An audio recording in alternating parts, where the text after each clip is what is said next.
The Queen of Soul is, was, will always be her name. Aretha Louise Franklin, whom we lost in 2018.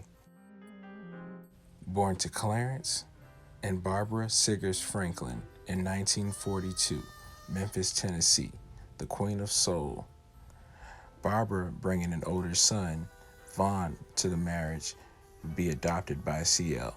During their union, they had 4 children: Irma, Carol, Aretha, and Cecil.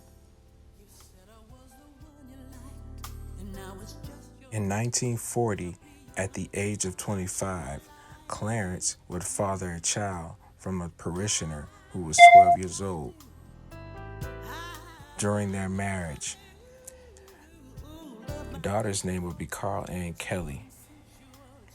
CL was a huge figure in the civil rights movement, dubbed the man with $1 million voice. The family would then move to Buffalo, New York during what is called the Great Migration.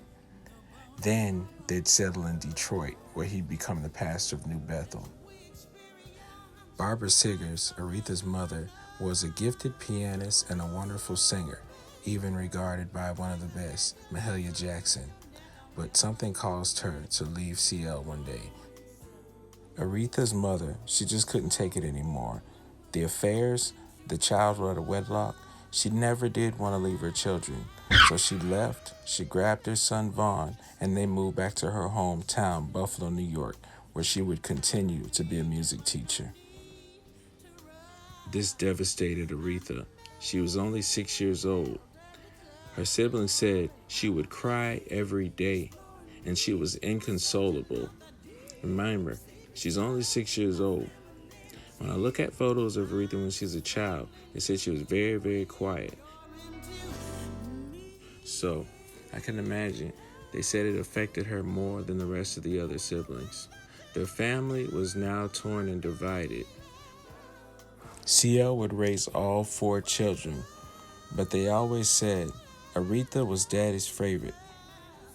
Well, things wouldn't get any better. By the age of 10, Aretha's mother would pass away from a heart attack, and this was devastating again. Another tragedy had struck the Franklin home.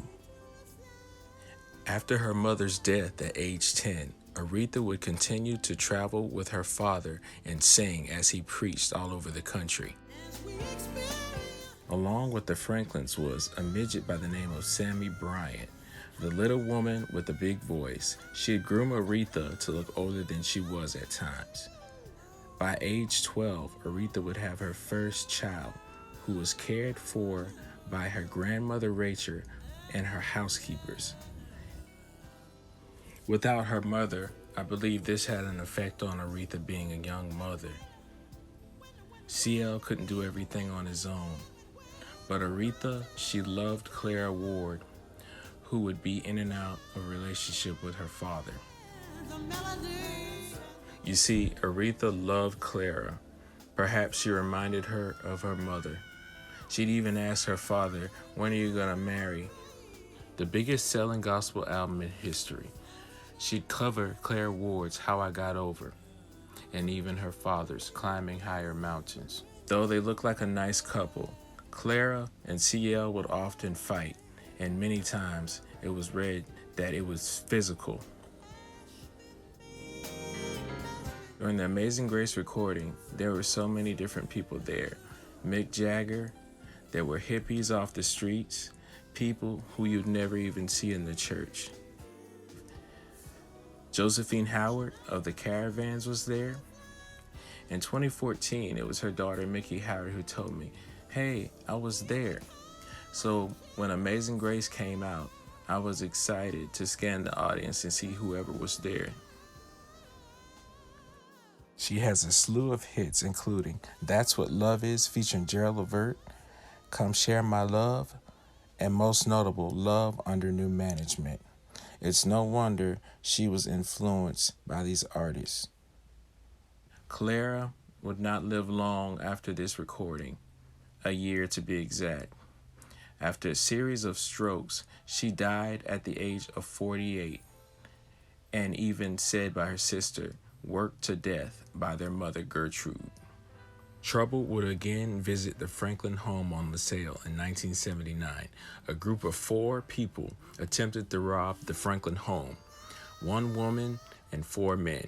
The woman knocked on the front door. No one answered, so everyone else entered the back of the home. There, as he lay watching TV in his bedroom, the burglars made their way to his room and exchanged fire with the Reverend, shooting him in the leg and in the groin. He'd then go into a coma. This devastated the family. According to the siblings, Aretha always thought her father would wake up from his coma. They had already accepted it. She held a benefit concert in 1980 to help alleviate the bills, as he had 24-hour care at their home. After 5 years of being in the coma, Reverend C.L. Franklin died. The man with the $1 million voice was gone, or to Aretha Franklin, dead. There hasn't been an interview that I've seen with her where she doesn't get upset when talking about her father. The 80s would put her to the test. In 1987, she recorded One Lord, One Faith at her father's church, New Bethel. It would be the last time that the siblings would all share the stage together. It would be the beginning of the end for many things. One starting, Caroline, the baby sister of the Franklins, would pass away from cancer in 1988.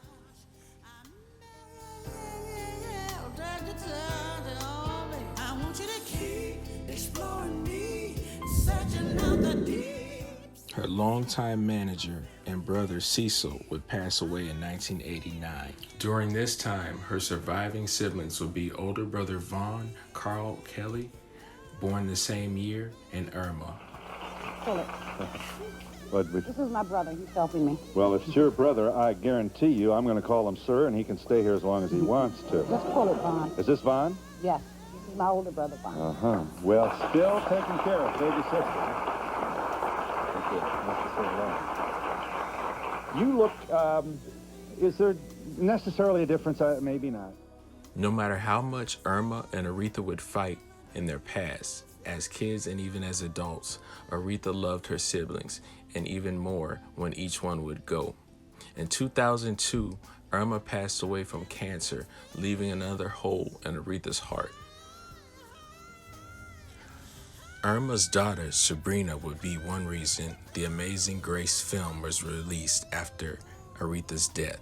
As you can see in this photo, Irma and Sabrina are splitting images of each other. In a 60 Minutes interview, Aretha visited LaSalle Street and the park renamed after her father. It was a very emotional moment for Aretha. The more that I learned about Aretha and her upbringing, I understood her reason for being closed off and withholding and only keeping close family members near. In 1999, Aretha agreed to do a biography with David Ritz called From These Roots. David later went on to say that the book felt too Hollywood and that Aretha only wanted to cover the nice parts of her life. He then released Respect in 2014. Respect went more in depth about Aretha's life, more details, heartache, and even up to her cancer scare, which she denied to the end. Her arguments with Luther Vandross, and even how she felt insecure about other female artists. At the end of the day, she's the queen of soul. We love her, and I respect her wishes. Also, check out his book, Divided Soul by Marvin Gaye. He's got some good books out there.